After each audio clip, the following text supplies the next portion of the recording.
늦가을의 차가운 밤 공기가 서울 번화가의 뒷골목을 감쌌다. 화려한 넌사인 불빛 아래 고급 레스토랑들이 즐비한 이곳은 늘 사람들로 북적였다. 하지만 한지혜의 마음속에는 늘 싸늘한 공허함이 자리 잡고 있었다. 그녀는 블랙스타라는 간판이 번쩍이는 국내 굴지의 IT 기업의 젊은 CEO였다. 탁월한 경영 능력과 냉철한 판단력으로 빙산의 여왕이라는 별명을 얻었지만 그녀의 마음은 늘 과거의 그림자에 갇혀 있었다. 그녀의 삶은 어린 시절부터 멈춰버렸다. 그녀는 어머니에게 버림받은 기억으로 고통받았다. 어머니는 그녀를 낳자마자 갑자기 사라졌다. 그녀는 어머니의 부재로 인한 상처를 안고 살아왔고 그 상처는 그녀를 냉정하고 현실적인 사람으로 만들었다.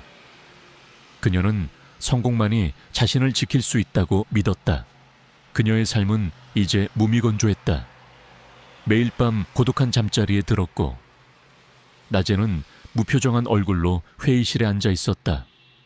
고급 오피스텔은 깔끔했지만 그녀의 마음처럼 황량했다. 그녀는 자신의 성공을 증명하려는 듯 항상 더 많은 돈과 명예를 갈구했다. 그날 밤 그녀는 늦은 시간까지 회의를 마치고 귀가하고 있었다. 차가운 바람이 그녀의 뺨을 스쳤지만 그녀는 아무것도 느끼지 못했다. 그녀의 발걸음은 힘없이 바닥을 끌었다. 그때 그녀의 시선이 낡은 재래시장 골목으로 향했다. 시장은 이미 파장 분위기였고 낡은 포장마차들이 여기저기 널려 있었다. 그때 포장마차 한 구석에서 요란한 소리가 들려왔다. 시선이 닿은 곳에는 낡고 허름한 옷차림의 여인이 주저앉아 있었다. 그녀의 옆에는 부서진 리어카와 흩어진 국수 그릇들이 나뒹굴고 있었다. 건장한 남자 몇 명이 여인을 둘러싸고 있었다. 그들은 고급스러운 양복을 입고 있었지만 그들의 눈빛에는 오만함과 조롱이 가득했다. 그들 중 한 명은 이 지역 시장의 상인회 간부로 보이는 남자였다. 그는 낡은 시장의 이권을 장악하고 있는 지역 조폭들이었다. 이 거지 같은 년이 어딜 감히 우리가 누군 줄 알고 이딴 쓰레기를 여기다 뿌려놔. 상인회 간부로 보이는 남자가 소리쳤다.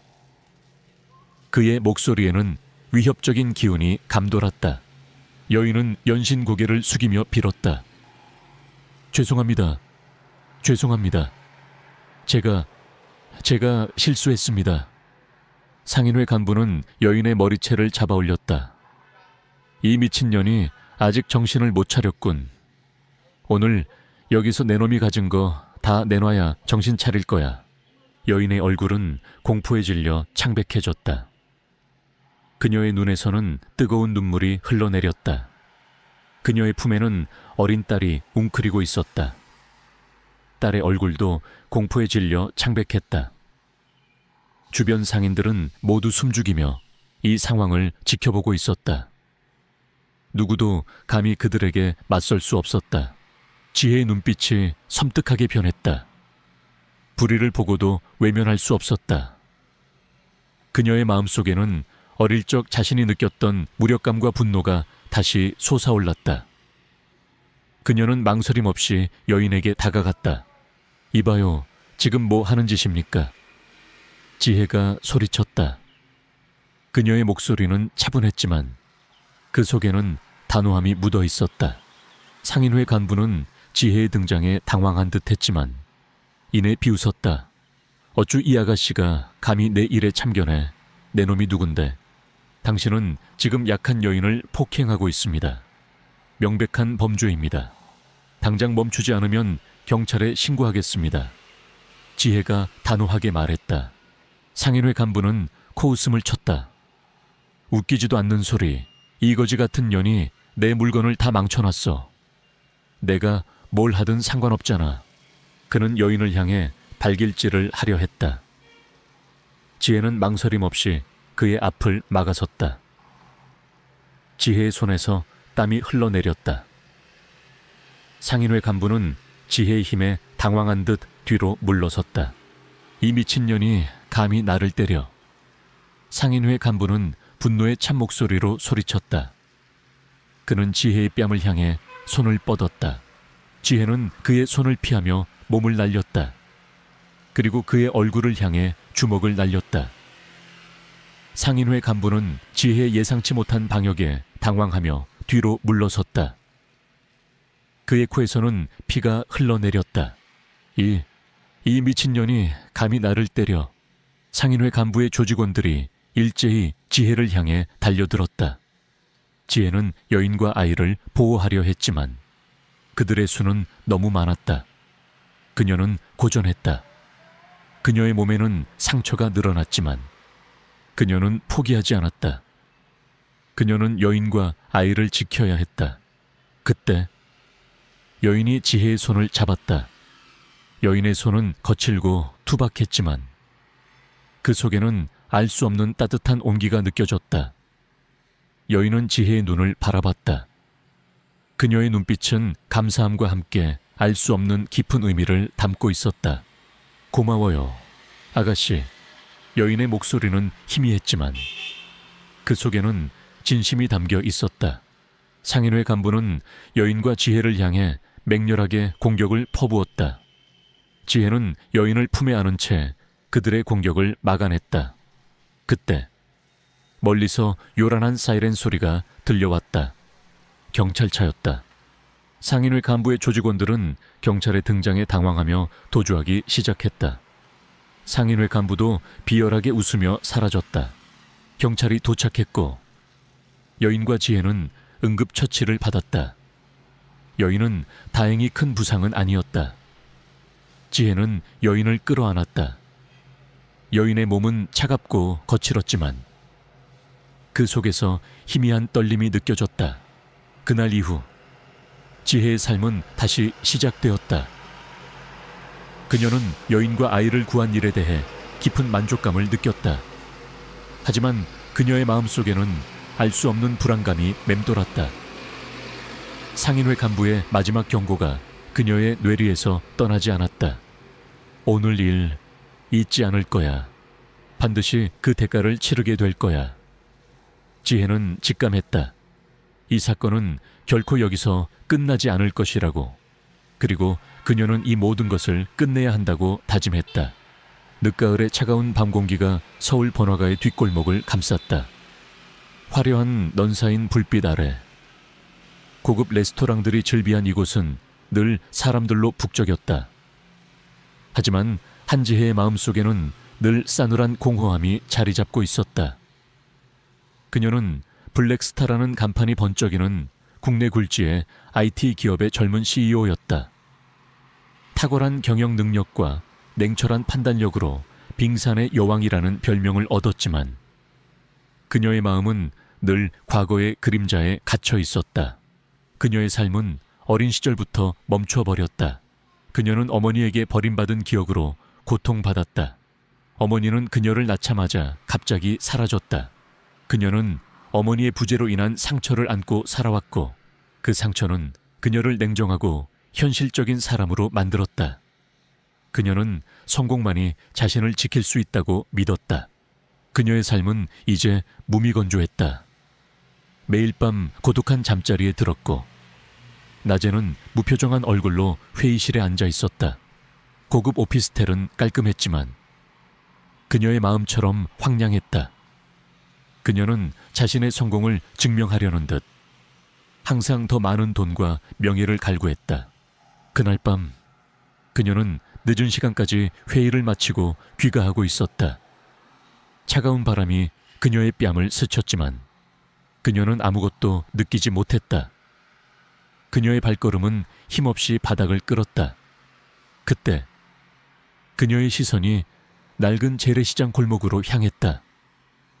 시장은 이미 파장 분위기였고 낡은 포장마차들이 여기저기 널려 있었다.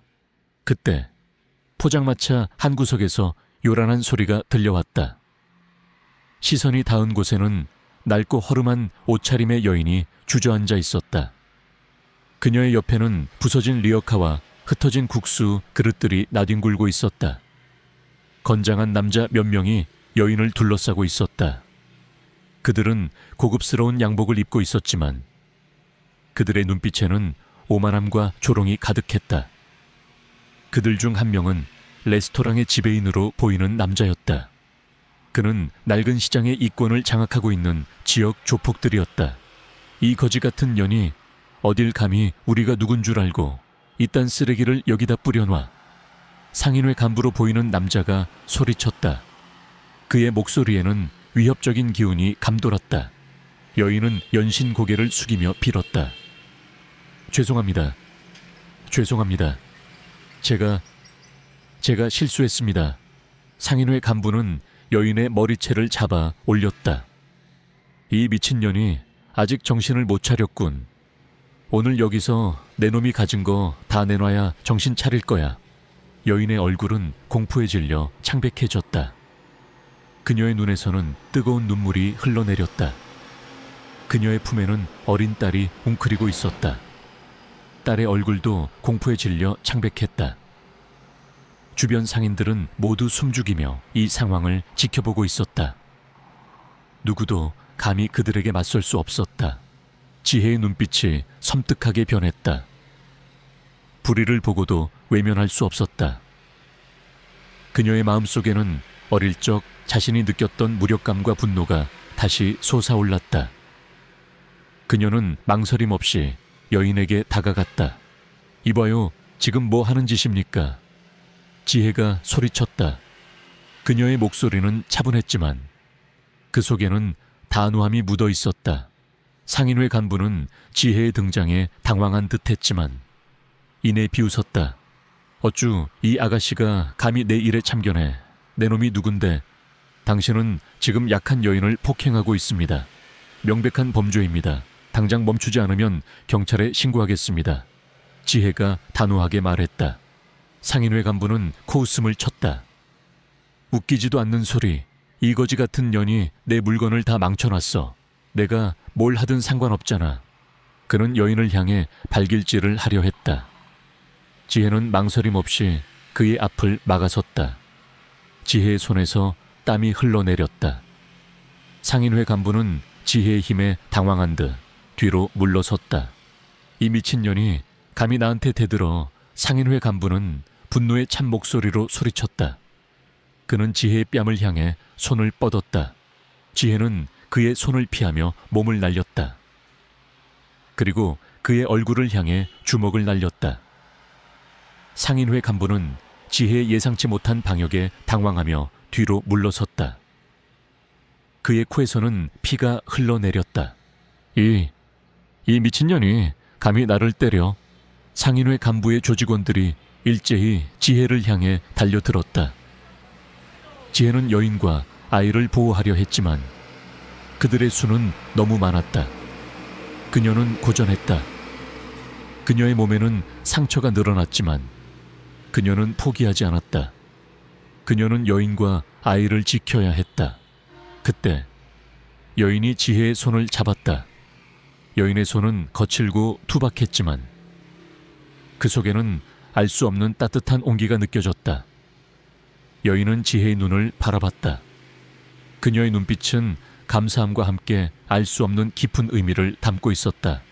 고마워요, 아가씨. 여인의 목소리는 희미했지만 그 속에는 진심이 담겨 있었다.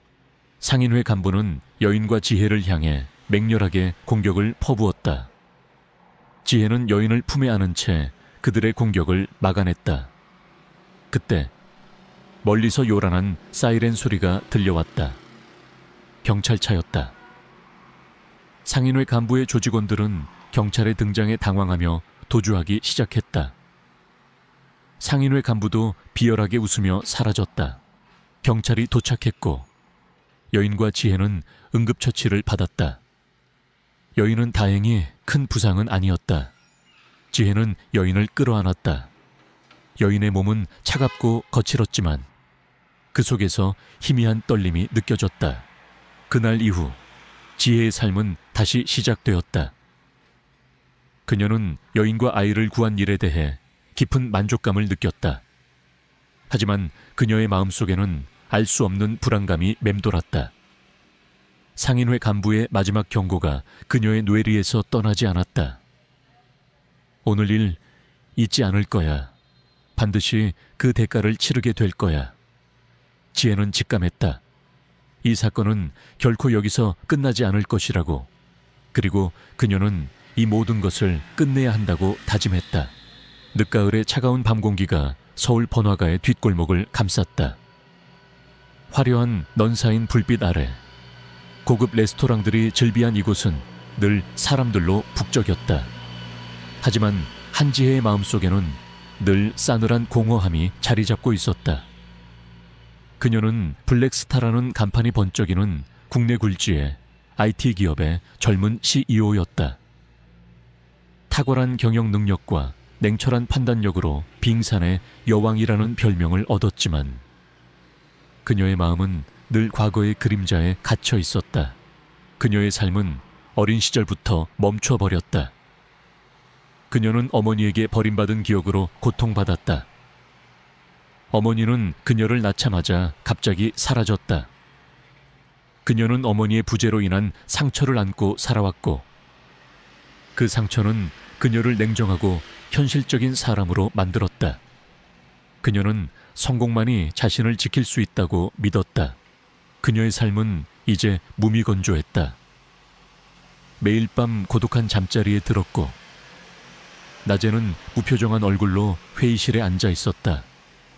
고급 오피스텔은 깔끔했지만 그녀의 마음처럼 황량했다. 그녀는 자신의 성공을 증명하려는 듯 항상 더 많은 돈과 명예를 갈구했다. 그날 밤 그녀는 늦은 시간까지 회의를 마치고 귀가하고 있었다. 차가운 바람이 그녀의 뺨을 스쳤지만 그녀는 아무것도 느끼지 못했다.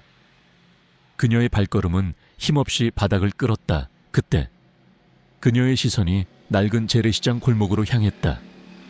시장은 이미 파장 분위기였고 낡은 포장마차들이 여기저기 널려 있었다. 그때 포장마차 한 구석에서 요란한 소리가 들려왔다. 시선이 닿은 곳에는 낡고 허름한 옷차림의 여인이 주저앉아 있었다. 그녀의 옆에는 부서진 리어카와 흩어진 국수 그릇들이 나뒹굴고 있었다. 건장한 남자 몇 명이 여인을 둘러싸고 있었다. 그들은 고급스러운 양복을 입고 있었지만 그들의 눈빛에는 오만함과 조롱이 가득했다. 그들 중 한 명은 레스토랑의 지배인으로 보이는 남자였다. 그는 낡은 시장의 이권을 장악하고 있는 지역 조폭들이었다. 이 거지 같은 년이 어딜 감히 우리가 누군 줄 알고 이딴 쓰레기를 여기다 뿌려놔. 상인회 간부로 보이는 남자가 소리쳤다. 그의 목소리에는 위협적인 기운이 감돌았다.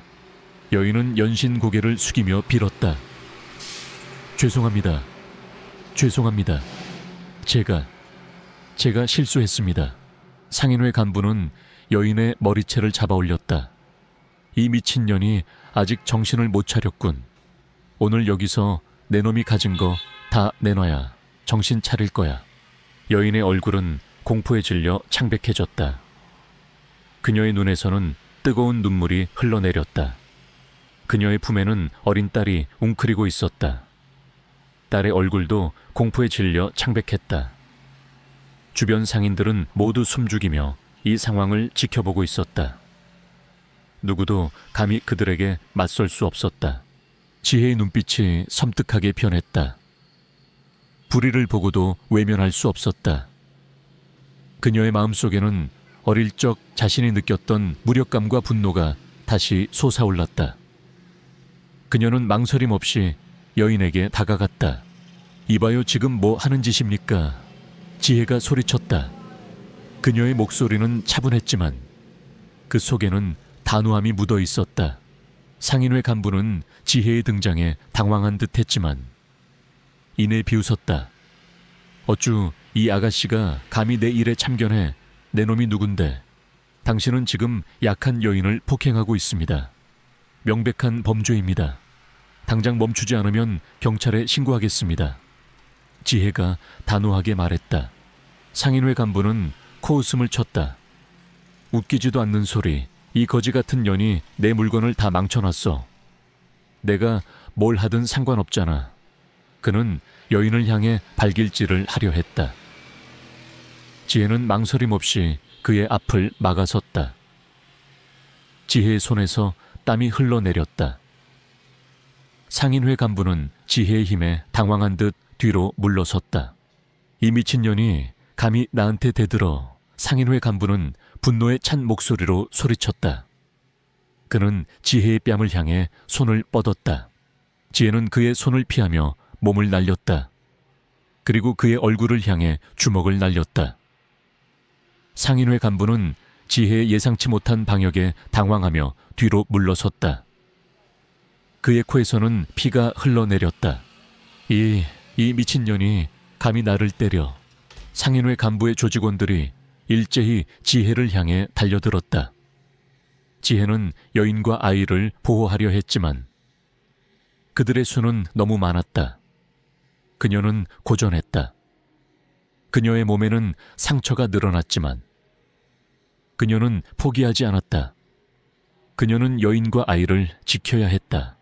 그때 여인이 지혜의 손을 잡았다. 여인의 손은 거칠고 투박했지만 그 속에는 알 수 없는 따뜻한 온기가 느껴졌다. 여인은 지혜의 눈을 바라봤다. 그녀의 눈빛은 감사함과 함께 알 수 없는 깊은 의미를 담고 있었다. 고마워요, 아가씨. 여인의 목소리는 희미했지만 그 속에는 진심이 담겨 있었다. 상인회 간부는 여인과 지혜를 향해 맹렬하게 공격을 퍼부었다. 지혜는 여인을 품에 안은 채 그들의 공격을 막아냈다. 그때 멀리서 요란한 사이렌 소리가 들려왔다. 경찰차였다. 상인회 간부의 조직원들은 경찰의 등장에 당황하며 도주하기 시작했다. 상인회 간부도 비열하게 웃으며 사라졌다. 경찰이 도착했고 여인과 지혜는 응급처치를 받았다. 여인은 다행히 큰 부상은 아니었다. 지혜는 여인을 끌어안았다. 여인의 몸은 차갑고 거칠었지만 그 속에서 희미한 떨림이 느껴졌다. 그날 이후 지혜의 삶은 다시 시작되었다.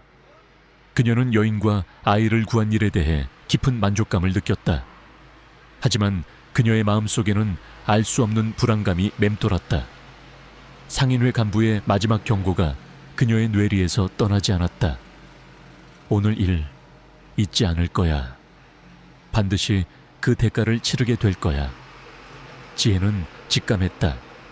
이 사건은 결코 여기서 끝나지 않을 것이라고.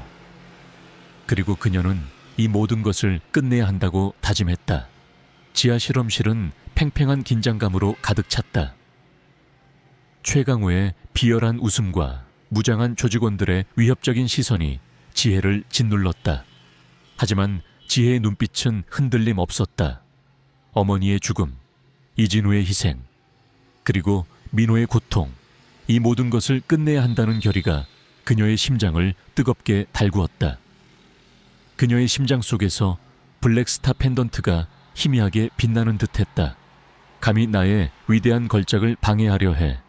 어리석은 것들, 이 아이는 세이렌 프로젝트랄의 최종 완성본이다. 이 아이를 깨우면 모든 것이 파괴될 거야. 최강우의 목소리는 광기로 가득했다. 그의 손에는 주사기가 들려 있었고 민호가 쓰러져 있는 침대를 향해 다가갔다. 지혜는 충격에 빠졌다. 민호가 살아있었다니. 그리고 최강우는 민호를 이용해 세이렌 프로젝트의 최종 목표를 완성하려 했던 것이다. 민호의 목덜미에 있는 뱀 문신이 섬뜩하게 번뜩였다. 녀석의 눈빛은 슬픔과 함께 간절함을 담고 있었다. 최강우는 주사기를 들어 민호에게 약물을 주입하려 했다. 지혜는 본능적으로 몸을 던졌다. 그녀는 최강우를 향해 달려들었고 그와 몸싸움을 벌였다. 최강우의 힘은 예상외로 강했다. 광기에 휩싸인 그의 눈은 더욱 붉게 빛났다. 그의 팔에는 뱀 문신이 선명하게 새겨져 있었다. 지혜의 악몽 속에 등장했던 바로 그 그림자 같은 남자였다. 감히 나의 실험을 방해하려 해. 이 미물 따위가 최강우가 소리쳤다. 최강우는 지혜의 목을 움켜쥐었다. 지혜는 숨이 막혔다. 그녀의 머릿속에는 어머니와 이진우, 그리고 민호의 모습이 교차했다. 그녀는 이대로 포기할 수 없었다. 그녀는 블랙스타 펜던트를 꽉 움켜쥐었다. 펜던트에서 뿜어져 나오는 빛은 이제 그녀의 눈을 붉게 물들였다. 그녀의 눈빛은 분노와 복수심으로 이글거렸다.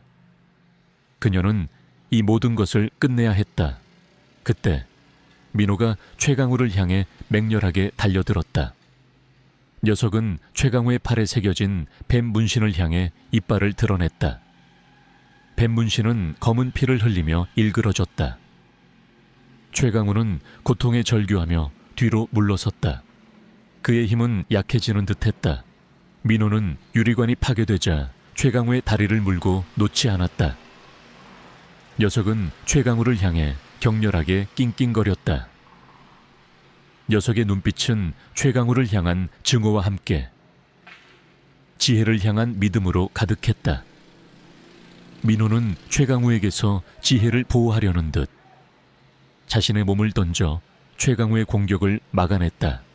최강우는 자신이 만든 걸작이 파괴되는 것을 보고 절규했다.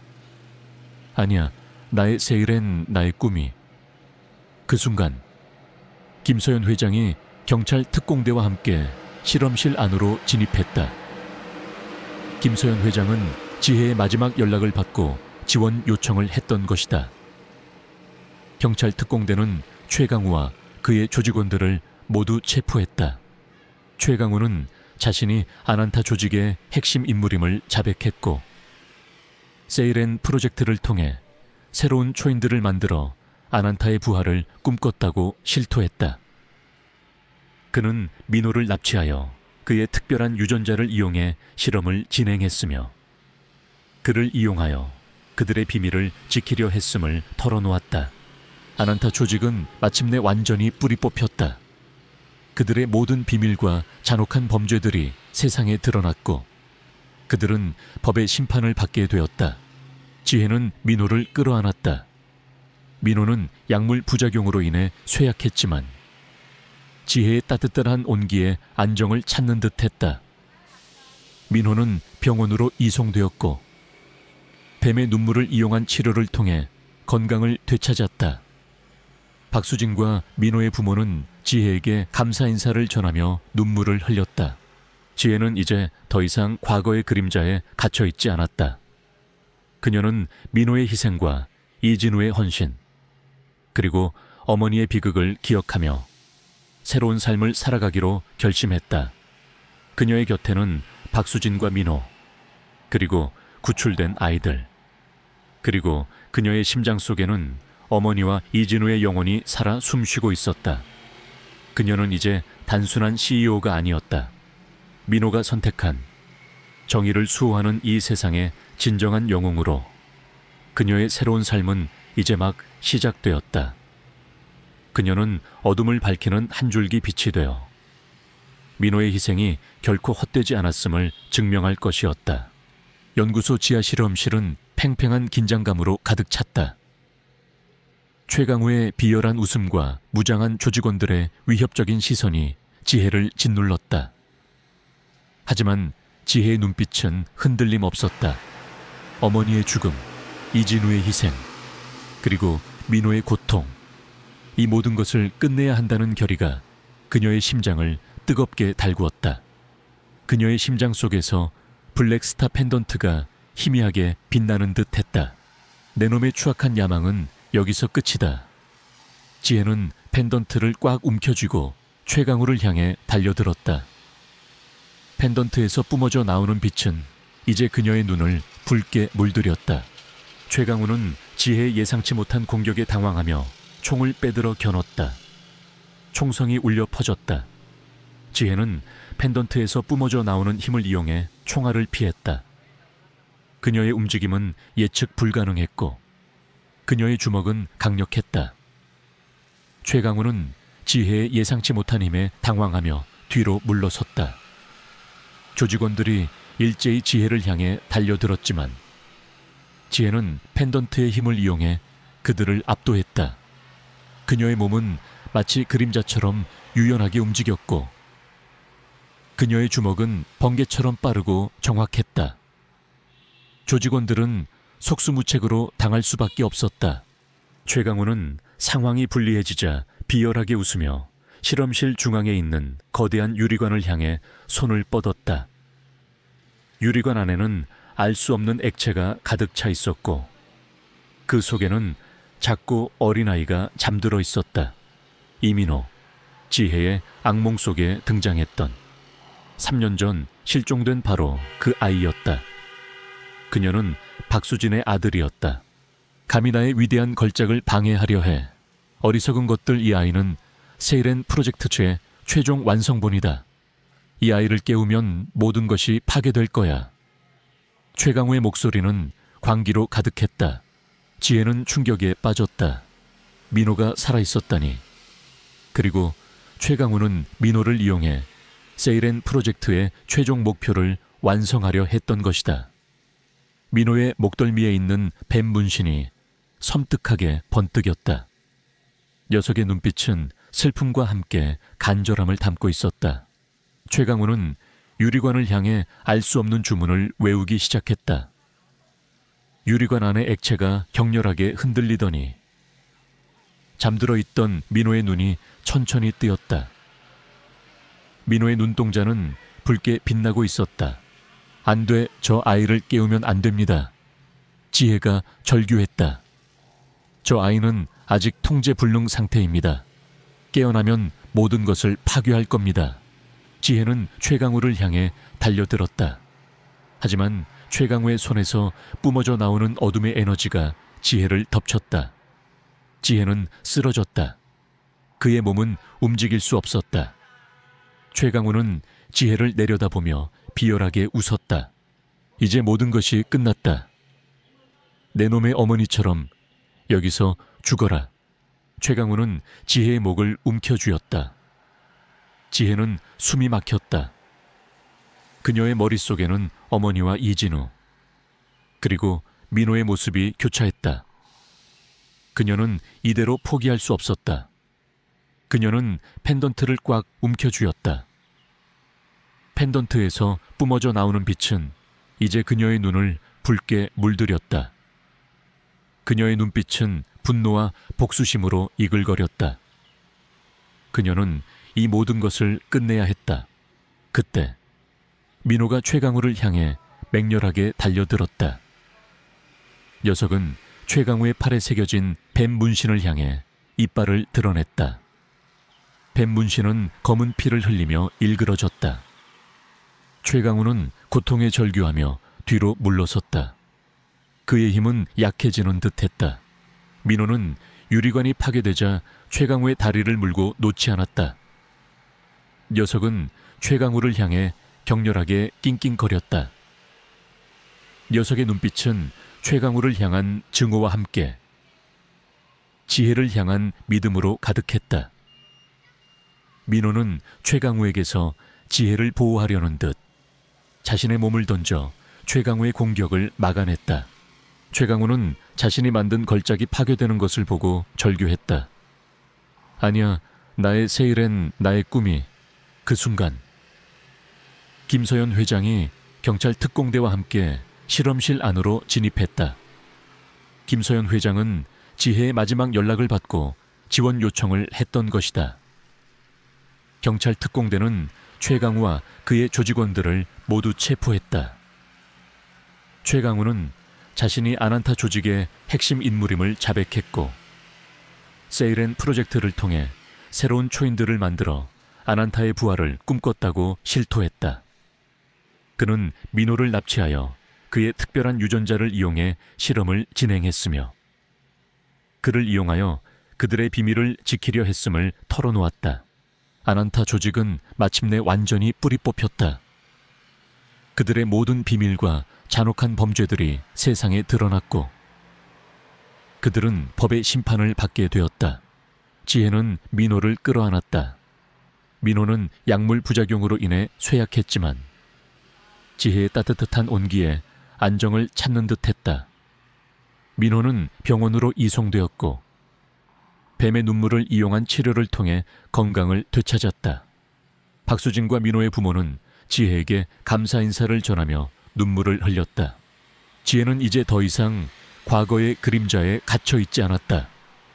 그녀는 민호의 희생과 이진우의 헌신, 그리고 어머니의 비극을 기억하며 새로운 삶을 살아가기로 결심했다.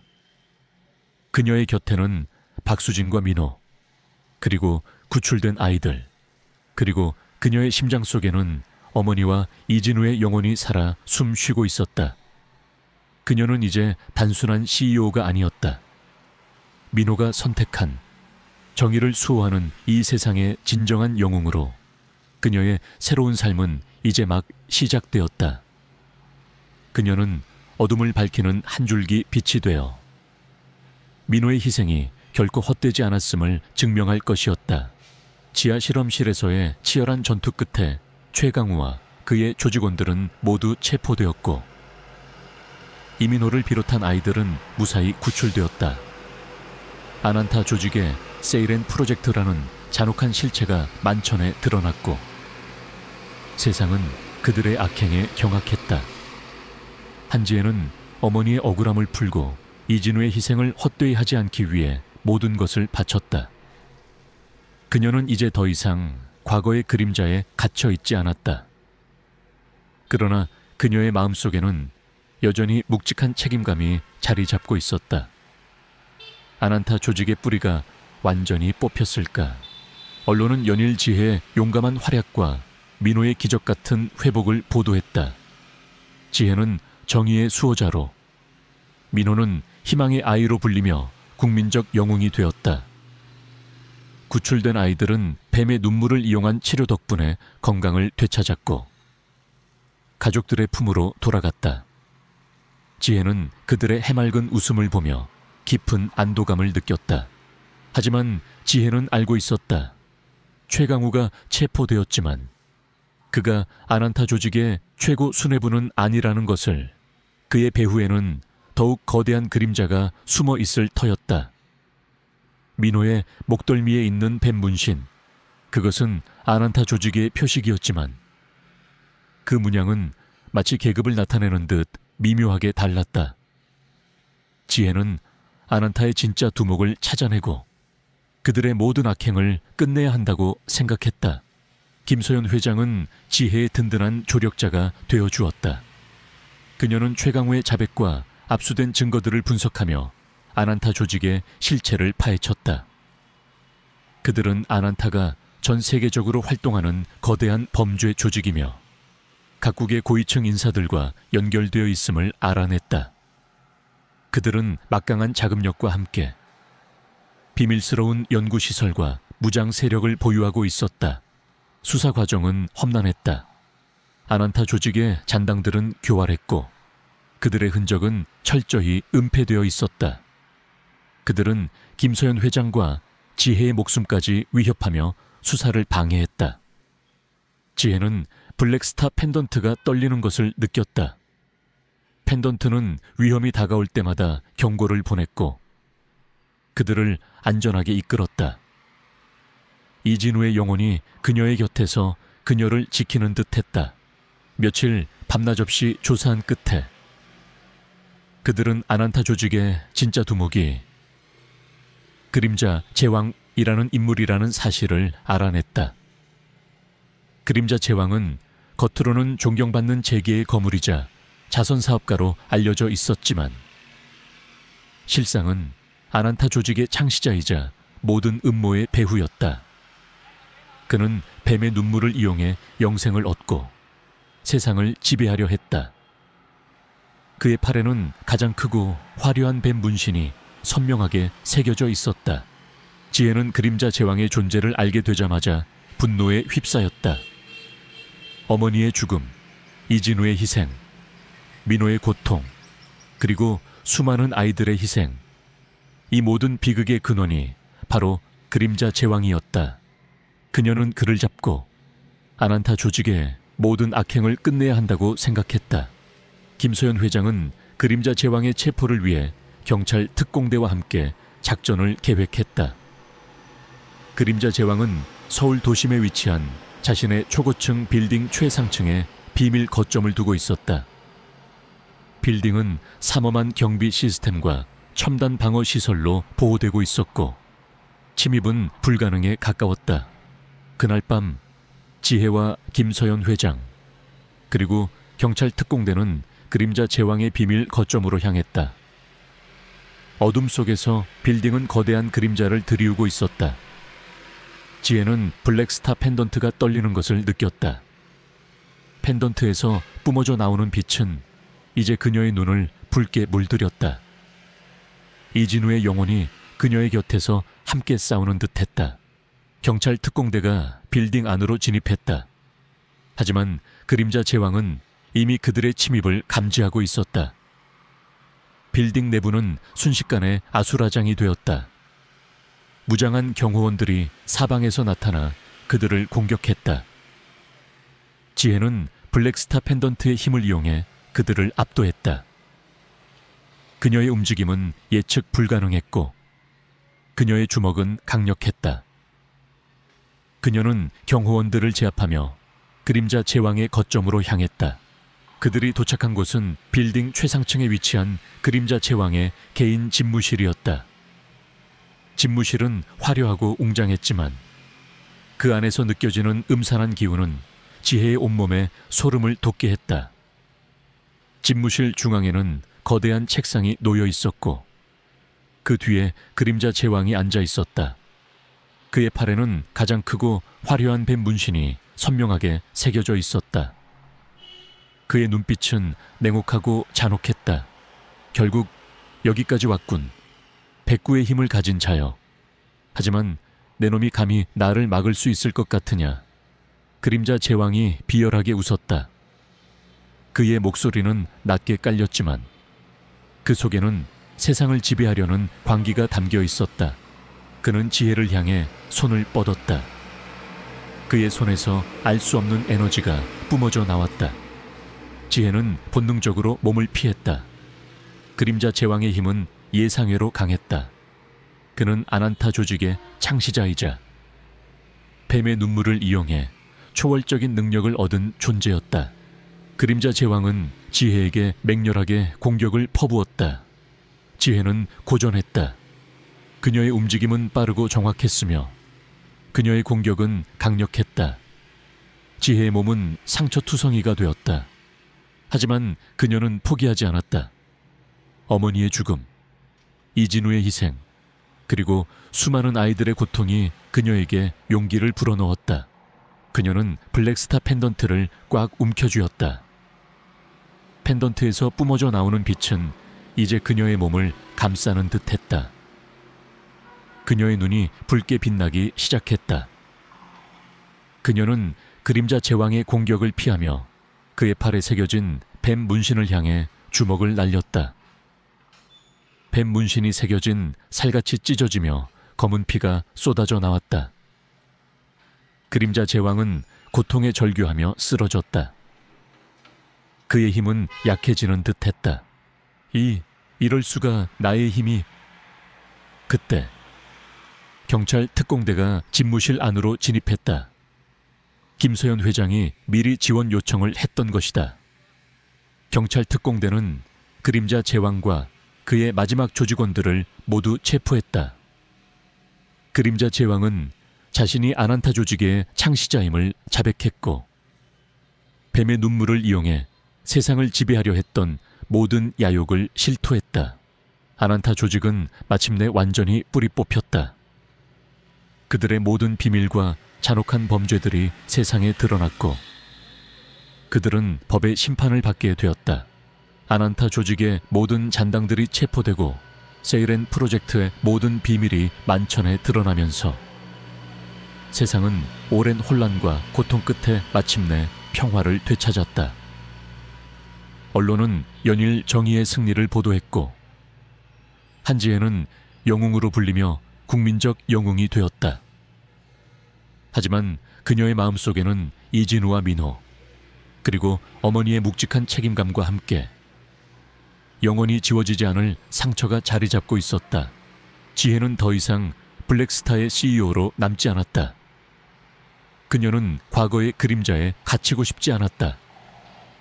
그녀는 자신의 성공과 돈이 진정한 행복을 가져다 주지 않는다는 것을 깨달았다. 그녀는 자신이 가진 모든 것을 이용해 어둠 속에 숨겨진 악을 찾아내고 약한 자들을 보호하는 그림자 수호자치가 되기로 결심했다. 김서연 회장은 지혜의 선택을 지지하며 그녀의 든든한 조력자가 되어 그림자 수호자의 활동을 전폭적으로 지원하기로 했다. 그들은 첫 번째 임무로 오랫동안 미제 사건으로 남아있던 연쇄 실종 사건을 파헤치기 시작했다. 실종자들은 모두 특정 유전자를 가진 아이들이었고 그들은 모두 아난타 조직과 관련된 고아원에서 생활했던 아이들이었다. 지혜는 직감했다. 아난타 조직의 잔당들이 여전히 세이렌 프로젝트의 후속 작업을 진행하고 있을 것이라고. 지혜와 김서연 회장 그리고 김영철 경위는 실종된 아이들의 부모들을 만났다. 부모들은 절망과 슬픔에 잠겨 있었다. 지혜는 그들의 고통을 누구보다 잘 이해했다. 그녀는 블랙스타 펜던트에서 뿜어져 나오는 온기를 느끼며 아이들을 반드시 찾아주겠다고 약속했다. 수사 과정은 험난했다. 아난타 조직의 잔당들은 교활했고 그들의 흔적은 희미했다. 하지만 지혜의 감각은 더욱 날카로워져 있었다. 그녀는 블랙스타 펜던트가 떨리는 방향으로 움직이며 어둠 속에 숨겨진 진실을 찾아나갔다. 펜던트는 위험이 다가올 때마다 경고를 보냈고 그들을 안전하게 이끌었다. 며칠간의 추적 끝에 그들은 서울 외곽에 버려진 연구시설을 찾아냈다. 연구시설은 겉보기에는 낡고 허름했지만 그 안에는 첨단 장비들이 숨겨져 있었다. 지혜는 펜던트의 떨림을 느꼈다. 이곳이 바로 아난타 조직의 잔당들이 세이렌 프로젝트를 재개하고 있는 곳이었다. 지혜와 김서연 회장 그리고 김영철 경위는 연구시설 안으로 잠입했다. 연구시설 내부는 미로처럼 복잡했고 낡은 실험 기구들이 음산한 분위기를 풍겼다. 그들은 소리 없이 움직이며 주변을 살폈다. 그때 희미한 아이들의 울음소리가 들려왔다. 아이들은 연구시설 깊숙한 곳에 감금되어 있었다. 지혜와 김서연 회장 그리고 김영철 경위는 아이들의 울음소리를 따라갔다. 그들이 도착한 곳은 거대한 철창이 놓인 실험실이었다.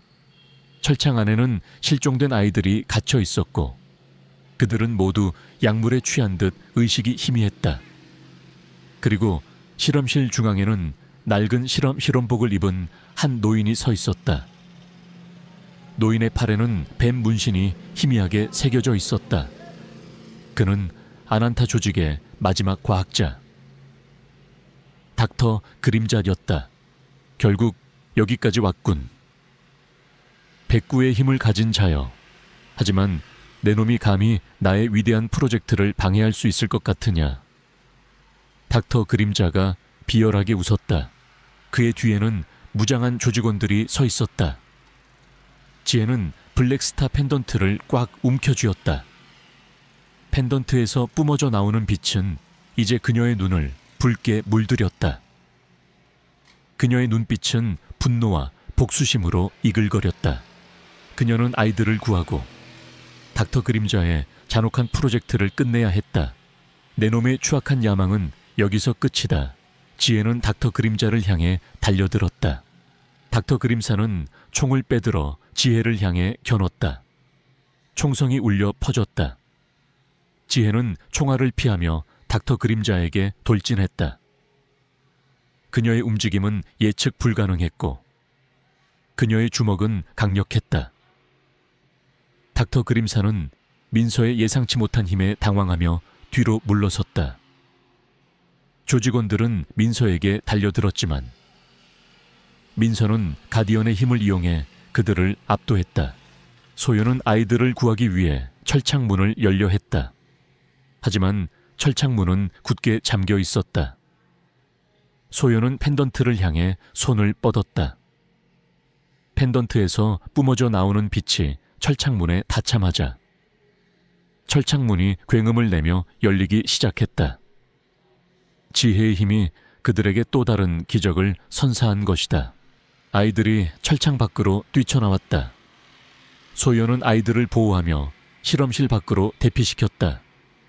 닥터 그림자는 아이들이 도망치는 것을 보고 분노에 휩싸였다. 젠장, 내 위대한 걸작들이. 그는 민서를 향해 달려들었다. 그의 팔에 새겨진 뱀 문신이 붉게 빛났다. 그의 손에서 알 수 없는 에너지가 뿜어져 나왔다. 민서는 닥터 그림자의 공격을 피하며 그의 팔에 새겨진 뱀 문신을 향해 주먹을 날렸다. 뱀 문신이 새겨진 살같이 찢어지며 검은 피가 쏟아져 나왔다. 닥터 그림사는 고통에 절규하며 쓰러졌다. 그의 힘은 약해지는 듯했다. 그때 경찰 특공대가 연구시설 안으로 진입했다. 김영철 경위가 지원 요청을 했던 것이다. 경찰 특공대는 닥터 그림자와 그의 조직원들을 모두 체포했다. 닥터 그림사는 자신이 아난타 조직의 마지막 잔당임을 자백했고 세이렌 프로젝트를 통해 새로운 초인들을 만들어 아난타의 부활을 꿈꿨다고 실토했다. 아난타 조직은 마침내 완전히 뿌리 뽑혔다. 그들의 모든 비밀과 잔혹한 범죄들이 세상에 드러났고 그들은 법의 심판을 받게 되었다. 지혜는 아이들을 끌어안았다. 아이들은 공포에 질려 떨고 있었지만 지혜의 따뜻한 온기에 안정을 찾는 듯했다. 아이들은 병원으로 이송되었고 뱀의 눈물을 이용한 치료를 통해 건강을 되찾았다. 부모들은 지혜에게 감사 인사를 전하며 눈물을 흘렸다. 지혜는 이제 더 이상 과거의 그림자에 갇혀 있지 않았다. 그녀는 이진우와 민호 그리고 어머니의 희생을 기억하며 새로운 삶을 살아가기로 결심했다. 그녀는 블랙스타의 지분 대부분을 사회에 환원하고 남은 자산으로 희망재단을 설립했다. 희망재단은 아난타 조직으로부터 희생된 아이들을 돕고 사회의 어둠 속에 숨겨진 부조리를 파헤치며 정의를 실현하는 것을 목표로 했다. 그녀의 곁에는 박수진과 민호가 있었고 그녀의 심장 속에는 어머니와 이진우의 영혼이 살아 숨쉬고 있었다. 그녀는 이제 단순한 CEO가 아니었다. 진정한 사랑과 정의를 수호하는 이 세상의 그림자 수호자로 그녀의 새로운 삶은 이제 막 시작되었다. 그녀는 어둠을 밝히는 한 줄기 빛이 되어 그들의 희생이 결코 헛되지 않았음을 증명할 것이었다.